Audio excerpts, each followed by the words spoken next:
Alors, bonjour mes chers amis et bienvenue dans cette nouvelle vidéo.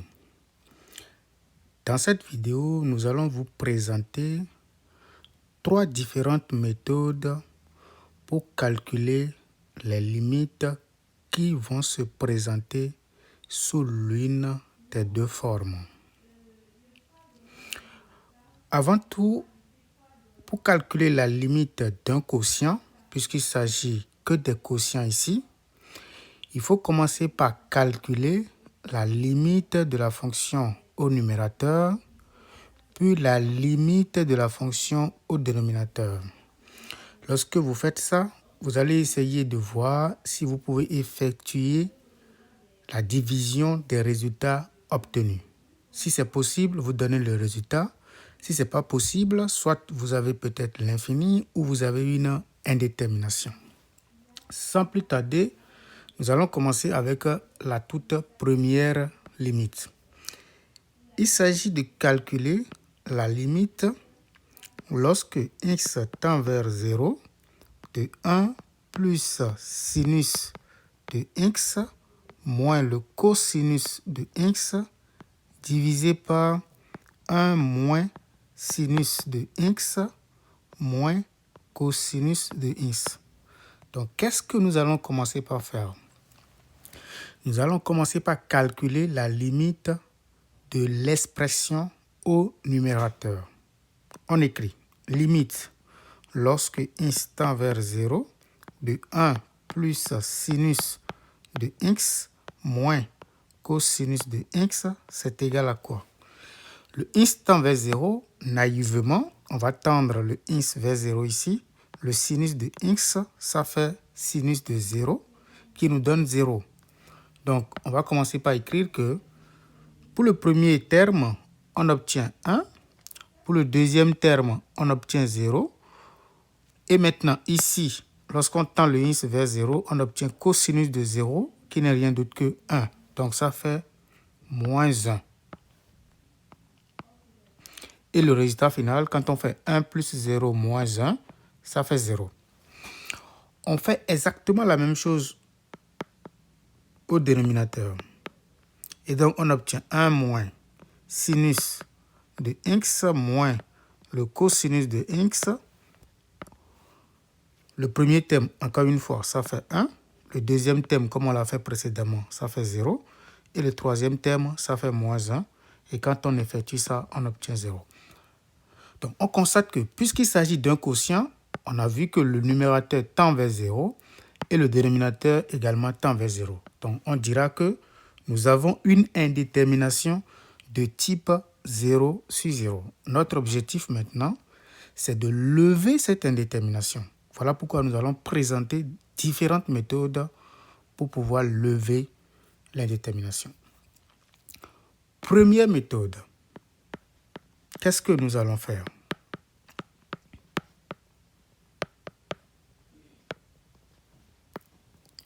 Je rappelle que rigoureusement, pour cette méthode-là, on aura besoin des limites remarquables.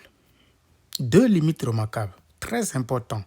Lorsque vous calculez les limites des fonctions trigonométriques, c'est important de connaître la limite de sinus de t divisé par le même t lorsque t tend vers 0. Sinus de quelque chose sur la même chose lorsque cette chose-là tend vers 0. Le résultat, c'est 1. On l'appelle limite remarquable à connaître. Parce qu'on va exploiter cette limite remarquable-là pour pouvoir calculer la limite de l'expression-là. Deuxième limite qu'on va exploiter ici, ça va être la limite lorsque t tend vers 0 de 1 moins cosinus de t divisé par t. C'est une limite remarquable également, mais ça donne exactement 0. Donc faites attention. Donc c'est très important de connaître ces 2 limites-là lorsque vous manipulez les fonctions trigonométriques, lorsque vous calculez les limites des fonctions trigonométriques. Maintenant, comment on va les exploiter. Encore une fois, je vais rappeler une troisième formule qui n'est pas forcément liée à la toute première limite, mais que vous allez connaître. Il s'agit de cosinus de A plus B, qui n'est rien d'autre que cosinus de A, cosinus de B, moins sinus de A, sinus de B. Et l'autre, c'est le sinus de A plus B, qui n'est rien d'autre que le sinus de A, cosinus de B, plus sinus de B, cosinus de A. Donc, ce sont des formules. Donc, on va utiliser l'une de ces quatre rappels, et l'un des quatre rappels, ou tout simplement peut-être deux ou bien trois, ainsi de suite. Donc, on va voir comment nous allons exploiter ces rappels-là. Allons-y. Maintenant, je vais essayer de copier tout ceci pour vous montrer comment. Voilà, allons-y. Donc, je colle ça ici. Ok, c'est pas grave. Donc, premièrement, nous allons analyser l'expression. Donc, nous, on sait que le sinus de grand T divisé par grand T, lorsque grand T tend vers 0, le résultat c'est 1. Donc, nous allons essayer de voir. Dans cette expression, nous n'avons pas le sinus de grand T sur grand T. C'est-à-dire que le ins déjà ici tend vers 0. Donc, nous, on doit privilégier le sinus de ins sur ins. Mais quand on observe l'expression là, on n'a pas sinus de ins sur ins. Mais comment on fait? Parce que ici, nous avons par exemple le sinus, mais nous n'avons pas sinus de ins sur ins. Donc, on va se rappeler tout simplement que quand nous avons mathématiquement, tout simplement, quand nous avons A divisé par B, c'est-à-dire un quotient, nous avons la liberté, d'accord, de diviser le numérateur et le dénominateur par le même nombre. Dans ce cas-ci, quand le dénominateur que vous choisissez est bien différent de 0, la fraction ne change pas. Qu'est-ce que je veux dire plus précisément? A sur B, c'est exactement A divisé par, si vous voulez, P sur B divisé par le même P, si P est différent de 0. Parce que quand vous utilisez la formule de quotient sur quotient ou bien fraction sur fraction, vous tombez exactement sur ceci. Donc, quand on prend cette fraction maintenant, nous allons diviser le numérateur et le dénominateur par un même nombre. Regardez précisément. Donc, nous allons dire que cette limite-là, c'est exactement égal à la limite lorsque ins tend vers 0. 2, pour bien voir clairement, je vais essayer de mettre ensemble les... Ici, ça fait 1 moins cosinus de ins à cause des limites remarquables que je viens de rappeler, plus sinus de x tout simplement, sur maintenant 1 moins cosinus de x encore, là je suis au dénominateur, moins le sinus de x. Maintenant, on va diviser. Ceci, c'est égal à la limite, lorsque x tend vers 0, 2. Donc, ça fait 1 moins cosinus de x plus sinus de x. Donc, comme je le disais tantôt, on va choisir un P de sorte à obtenir cette limite remarquable. Donc, nous avons déjà le sinus de x ici. Donc, nous, on a besoin de sinus de x sur x pour dire que ceci tend vers 1. Donc, on prend tout le numérateur, on divise d'abord par x, le numérateur et le dénominateur. Donc, le dénominateur, on fait la même chose. Ça fait 1 moins cosinus de x moins sinus de x. Tout ceci maintenant divisé par le même x. Maintenant, nous allons dire que ceci, c'est égal à quoi? C'est égal à la limite lorsque x tend vers 0. D'accord? Maintenant, on va essayer de dire tout simplement que si nous avons A plus B, le tout sur le même nombre qui est C, c'est exactement A sur C plus B sur C. Donc ici, nous allons dire que le numérateur que nous avons ici, c'est exactement 1 moins cosinus de x sur x plus sinus de x sur x tout simplement. Donc ici, on va dire que nous avons 1 moins cosinus de x sur x plus sinus de x sur x. Maintenant, sur, ça c'est le numérateur, On répète la même chose au dénominateur. 1 moins cosinus de x sur x. Et maintenant, moins sinus de x sur x, tout simplement. Or, maintenant, on va commencer par exploiter maintenant les limites remarquables. Or, limite, donc si vous voulez, on va écrire directement la réponse, puis du k. Donc, ceci, ça fait quoi? Pour le terme là, ce terme, c'est égal à quoi? Sa limite, c'est directement 0. Donc, on va écrire 0 ici. Ce terme maintenant, c'est exactement 1. On va écrire plus 1. Ce terme, la limite, bien entendu, c'est exactement 0. On va écrire 0. Et maintenant, ce terme, c'est exactement 1. Donc, on va écrire les moins 1 tout simplement. On va dire ici pourquoi c'est le cas. On va dire que k, la limite de 1 moins cosinus de x sur x est égal à 0 lorsque x tend vers 0. Et la limite de sinus de x sur x lorsque x tend vers 0, c'est égal à 1. Donc, on va maintenant calculer. Tout ce qui reste maintenant, c'est de calculer. Le numérateur donne 1 et le dénominateur donne moins 1. D'où le résultat final, c'est moins 1. Conséquence, la toute première limite, lorsque x tend vers 0, de 1 moins 1 plus sinus de x moins cosinus de x sur 1 moins cosinus de x moins sinus de x. En réalité, ceci, c'est égal à moins 1. Voilà. Ça, c'est la toute première méthode pour calculer, d'accord, la limite, la toute première limite. Maintenant, on va présenter la deuxième méthode. Et toujours la première méthode, pardon, on va l'appliquer à la deuxième limite. La deuxième limite, c'est quoi exactement?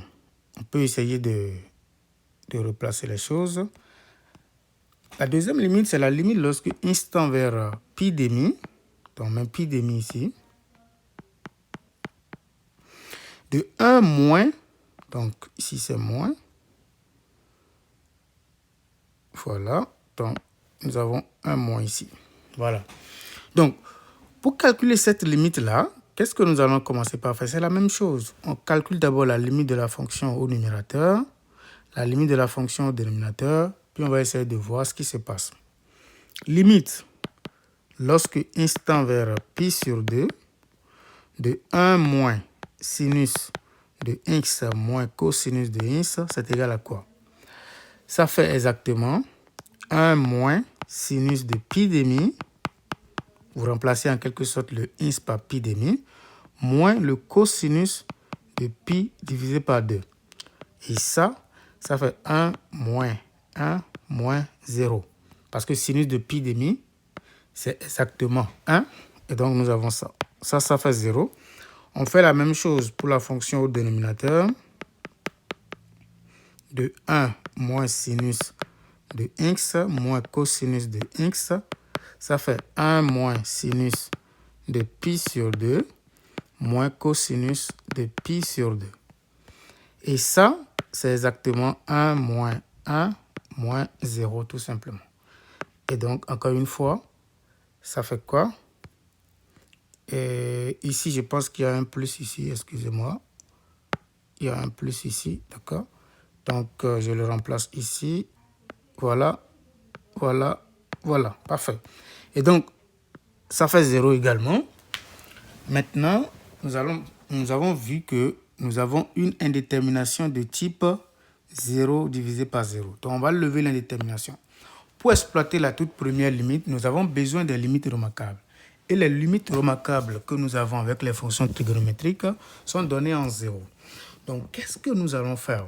Comme le x tend vers, donc comme x tend vers pi sur 2, nous allons ramener la limite en 0. Qu'est-ce qui va se passer? On va faire x moins, d'accord?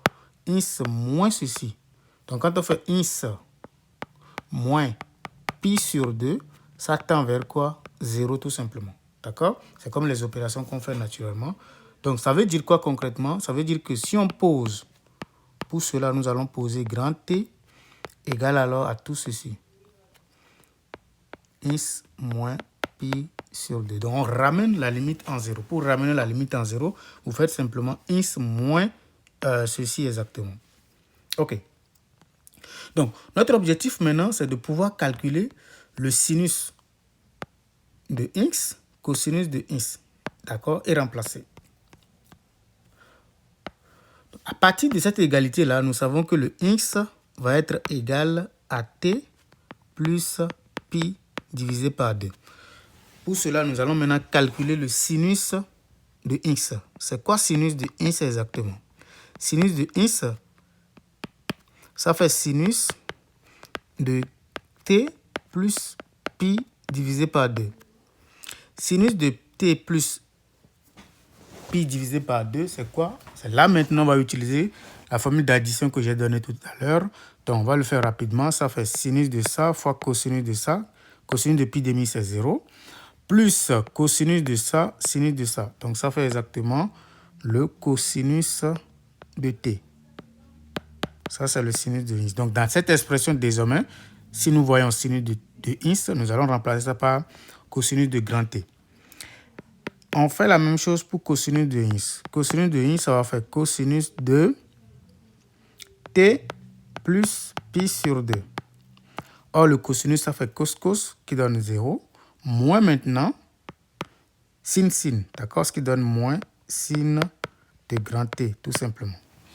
Ainsi, la limite, lorsque x tend vers pi demi, ce qu'on nous dit de calculer de 1 moins, donc je regarde correctement, 1 moins sinus de x plus cosinus, 1 moins sinus de x plus cosinus de x, sur 1 moins sinus de x moins cosinus de x, ça devient désormais la limite lorsque t tend vers 0 de 1. Donc, à la place de sinus, nous allons mettre cosinus de t. Donc, ça fait moins cosinus de t. On continue. Plus maintenant, cosinus de x. Mais à la place de cosinus de x, nous allons mettre moins sinus de grand T. Tout ceci divisé par 1 moins, à la place de sinus, on sait que c'est cosinus de t. Et à la place de sinus, c'est moins. Donc, ça va faire plus le sinus de t, tout simplement. Mais cette forme-là, nous savons déjà gérer ça. On l'a fait tantôt, on va simplement diviser le numérateur et le dénominateur par la même chose. Donc, ceci, ça fait la limite lorsque t tend vers 0 de quoi? De 1 moins cosinus de t moins sinus de t sur t. Et au dénominateur, 1 moins cosinus de t plus sinus de t sur t tout simplement. Et donc, quand on dispatche les dénominateurs, ceci nous donne limite lorsque t tend vers 0 de 1 moins cosinus de t sur t moins sinus de grand T sur grand T, le tout sur 1 moins cosinus de t sur t plus sinus de t sur t tout simplement. Donc, nous savons que cette limite-là, c'est une limite remarquable, ça fait 0. Ça, c'est exactement 1. Et donc, on obtient égal 0 moins 1 sur 0 plus 1. La même justification. Et donc, on va dire que ça fait moins 1 divisé par 1 qui vaut moins 1. Donc, la limite,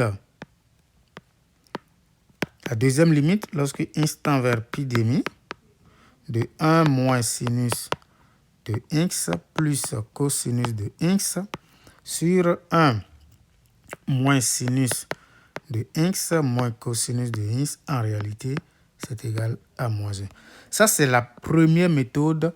Donc, cette méthode consiste à penser aux limites remarquables, à réfléchir dans le sens des limites remarquables et à voir comment modifier, c'est-à-dire comment transformer l'expression qui est en face de vous, d'accord, en fonction des limites remarquables. Donc, notre transformation ici a consisté à diviser par x parce que nous, on veut retrouver la limite remarquable sinus de x sur x. La deuxième limite, vous allez voir. Pour la deuxième limite, pour la deuxième méthode, on n'a pas besoin de limite remarquable. D'accord? Vous allez voir comment on va le faire de façon très simple. Allons-y.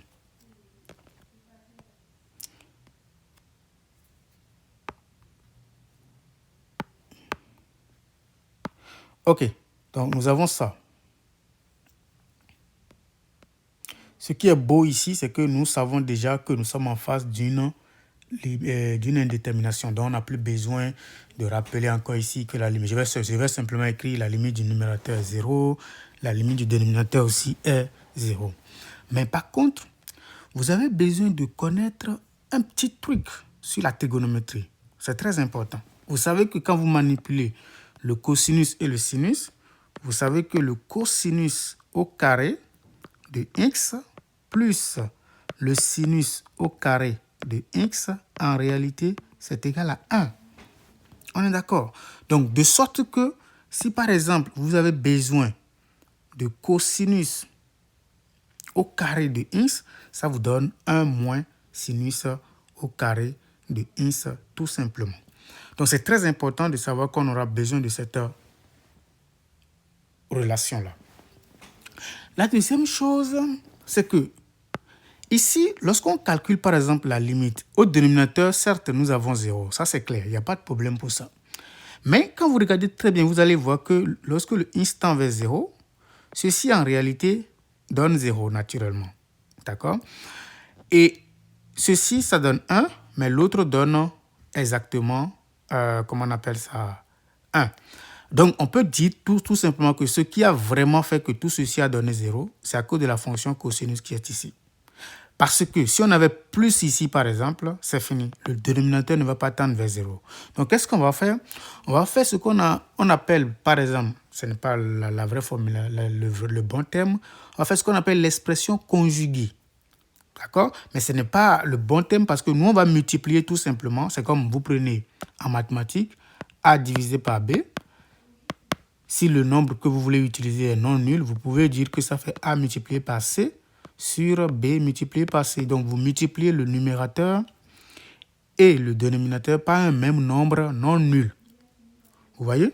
OK. Donc, ça veut dire quoi? Que nous allons multiplier le numérateur et le dénominateur de cette expression-là par un même nombre C que nous allons choisir, évidemment. Donc, le choix est simple. Il suffit de faire le choix de sorte que ici, nous obtenons tout simplement le plus ici parce que si nous avons l'expression là, par exemple, au dénominateur, ça nous permet, comment appelle-t-on, de lever l'indétermination tout simple. C'est exactement la technique d'expression conjuguée, mais ce n'est pas pour les cosinus, on ne dira pas expression conjuguée explicitement. OK, essayons d'appliquer ce que je viens de dire.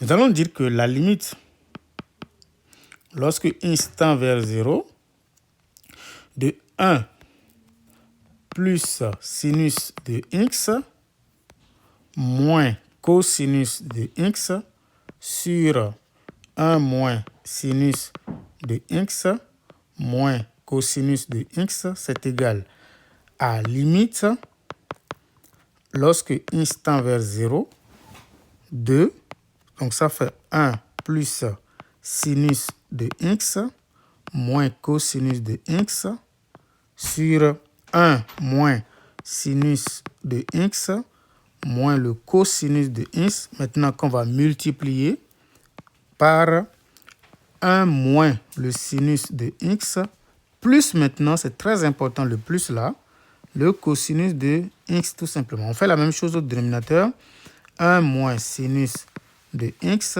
plus le cosinus de x tout simplement. Donc quand on fait ça, on va essayer de calculer ici, vous pouvez essayer de le faire au brouillon, le numérateur. Le numérateur, c'est quoi? On peut calculer facilement. Si vous voulez, on va écrire que tout ceci, c'est égal à la limite lorsque x tend vers 0, d'accord, de A sur B. Comme ça, on va calculer A et B d'abord. Donc, A, c'est quoi?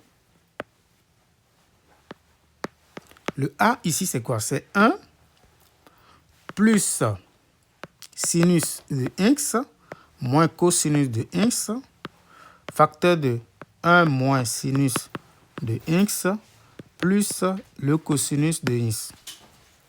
Donc, on va essayer de développer de façon beaucoup plus esthétique. Là, vous allez voir. Ici, ça fait 1. Nous avons également 1 ici. Donc, on va dire tout simplement que ça fait 1 plus, si vous voulez, entre parenthèses, sinus de x moins cosinus de x, facteur de 1 moins, bien entendu, entre parenthèses, sinus de x, parce que je prends le moins 1 en facteur, moins cosinus de x tout simplement. Donc, c'est une identité remarquable. Ça fait 1 au carré, moins entre parenthèses, sinus de x, moins cosinus de x, le tout au carré. Maintenant, on développe. Ça fait 1 moins entre parenthèses. Je développe tout ce qui est dans la parenthèse. Ça fait sinus au carré de x, moins 2 fois sinus de x, cosinus de x, plus cosinus carré de x. Ici, ça fait 1 moins sinus au carré de x, plus 2 fois sin de x, cosinus de x, moins cos carré de x.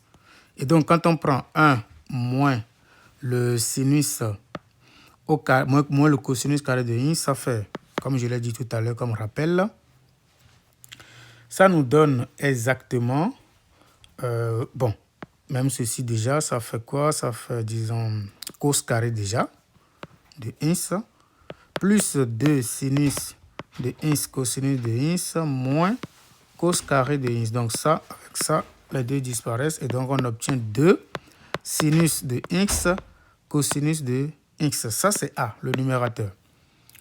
Le dénominateur, le B, c'est quoi exactement? C'est 1 moins sinus de x, moins évidemment le cosinus de x, facteur de 1 moins sinus de x plus cosinus de x. Donc évidemment, c'est toujours une identité remarquable. Ça va être le A, parce qu'on a A moins B, facteur de A plus B.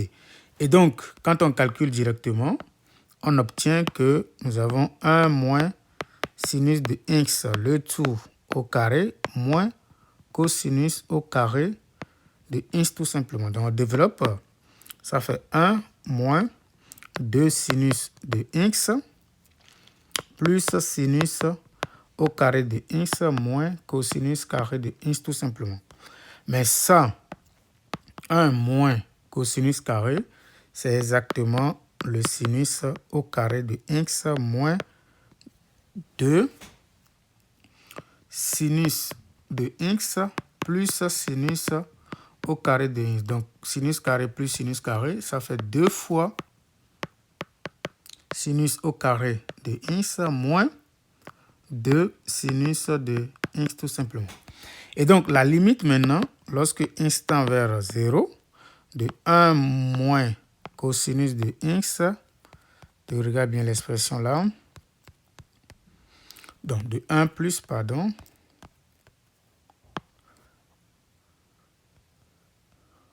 de 1 plus sinus de x moins cosinus de x divisé par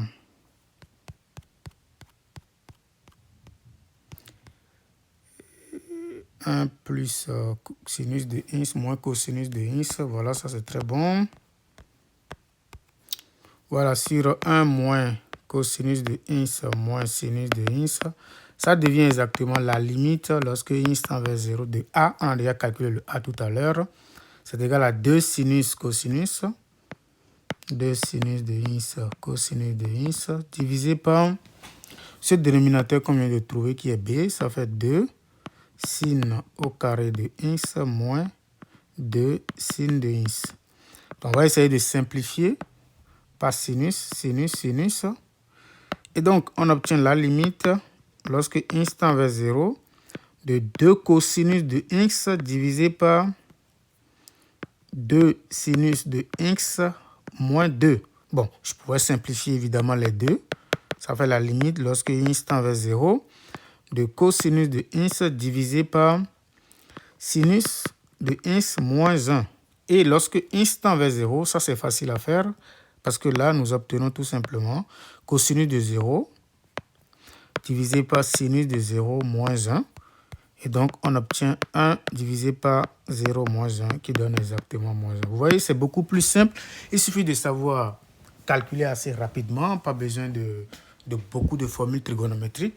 Et puis, le tout est joué. Maintenant, on passe à la deuxième limite en utilisant toujours, disons, cette technique-là. Vous allez voir qu'on n'a pas besoin ici de limite remarquable et donc on n'a pas besoin de changer de variable.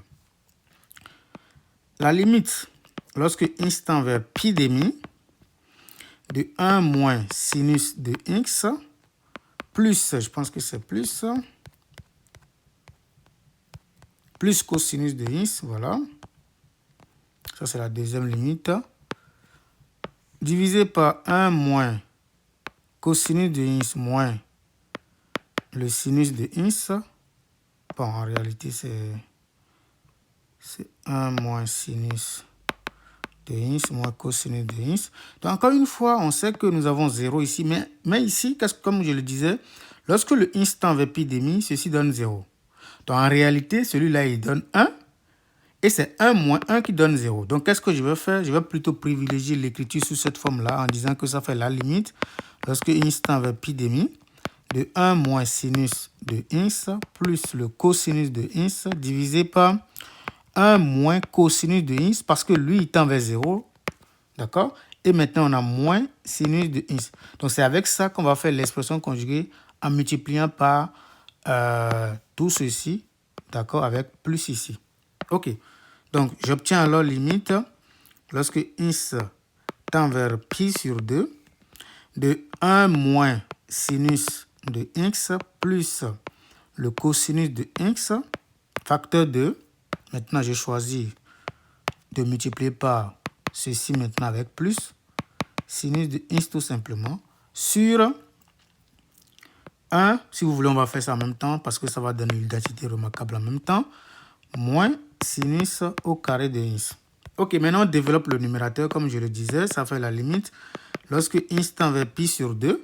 Donc encore une fois, on obtient ici 1 moins, en parenthèse, sinus de x moins le cosinus de x, facteur de 1 plus sinus de x moins le cosinus de x.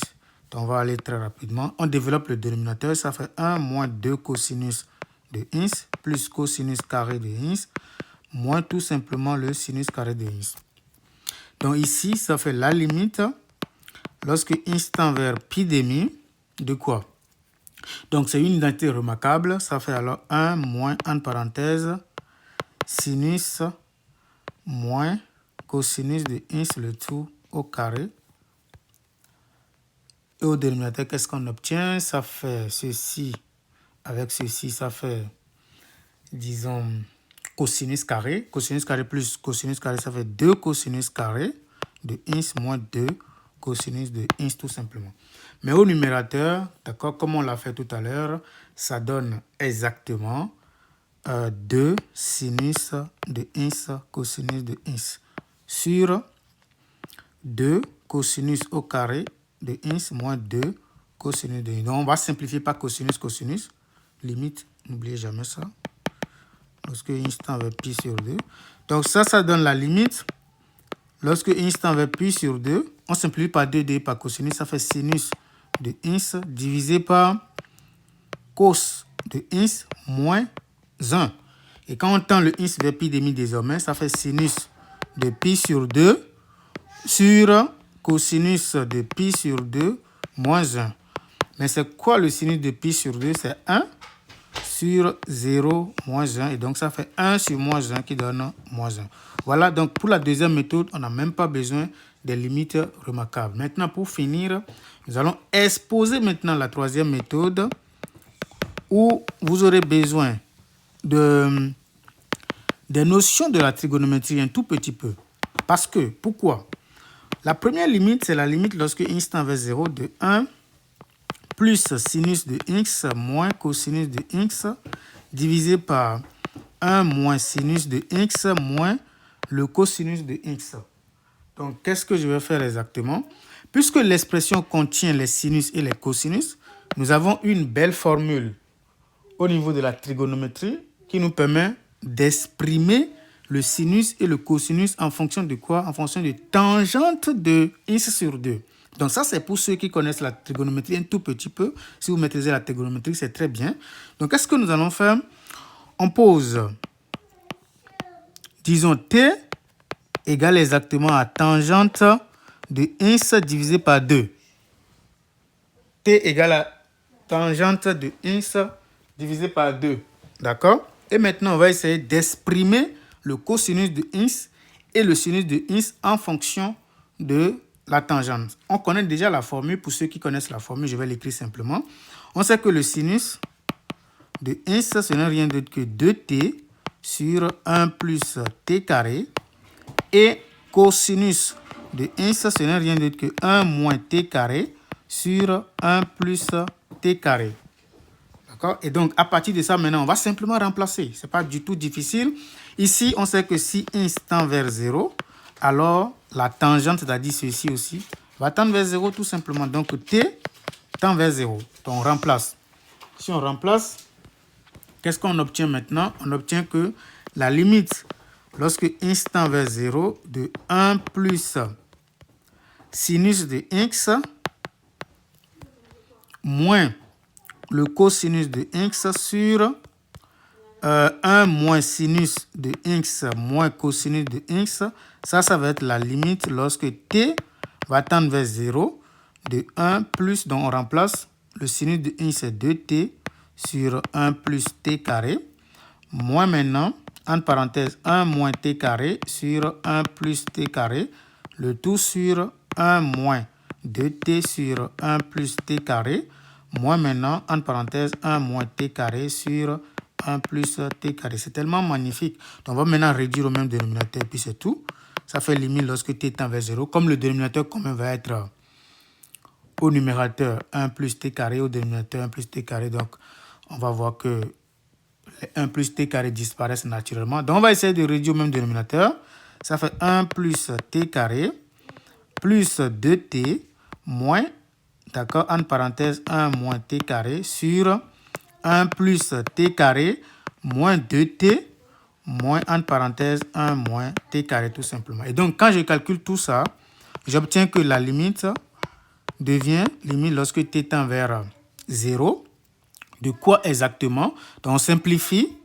On calcule, ça fait 1 plus t carré plus 2t moins 1 plus, disons, t carré sur 1 plus t carré moins 2t moins 1 plus t carré. Mais puisque t tend vers 0, on peut simplement voir que ceci donne exactement la limite lorsque t tend vers 0. Naturellement, on simplifie ça et ça également. Et donc, on va prendre, disons, 2t carré plus 2t sur 2t carré moins 2t. Et donc, quand on simplifie par tt, on factorise par tt, ça donne exactement 2t. Bon, on peut simplifier par 2 aussi pour aller plus vite. Mais ce n'est pas grave. Ça fait alors t plus 1 sur t moins 1. Et donc, quand le t tend vers 0, on voit clairement que ça fait 0 plus 1 sur 0 moins 1. Et donc, ça fait exactement moins 1. D'accord?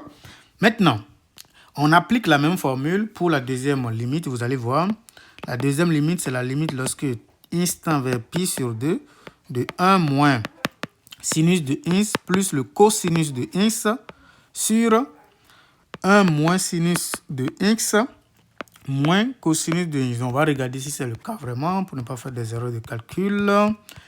Et donc, voilà, 1 moins et puis plus, je pense que c'est correct.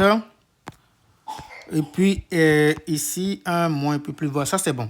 Donc, on va poser la même chose. On va poser t égale à tangente de x divisé par 2. Mais ici, lorsque x tend vers pi sur 2, vous allez voir que le t, d'accord, parce qu'on va remplacer x par pi sur 2, ça fait pi sur 4. Tangente de pi sur 4, c'est quoi? C'est exactement 1. Vous voyez? Donc ici, il faut faire beaucoup attention.